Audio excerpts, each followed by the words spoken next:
Tandaan, gagawa ng paraan ng dyablo upang hindi tayo lumago at hindi tayo mamunga. Sa taong ito, may mission tayo. Sa taong ito, malinaw ang goal, malinaw ang vision and mission ng simbahan, pero gagawa ang dyablo ng paraan para hindi natin ma-fulfill, ma-accomplish yung atin mission ngayong taong ito. Napakaraming paraan ni Satan para tayo ay mahadlangan, lagyan ng barrier.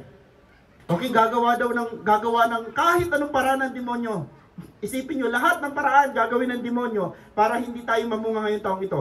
Gagamit siya ng mga taong magkukunwaring mabuti upang iligaw tayo at tuluyang mapalayo sa Diyos. Gagamit siya hindi na masamang tao, ng mabubuting tao. Kunwari, alam nyo si Satan mahilig sa magbalat kayo. Kaya ingat kayo doon sa mga taong mapagbalat kayo na mukhang mabuti pero mali ang intensyon, mali ang motibo. Gagamit siya ng mga tao magkukunwaring mabuti upang iligaw tayo at tuluyang mapalayo sa Diyos.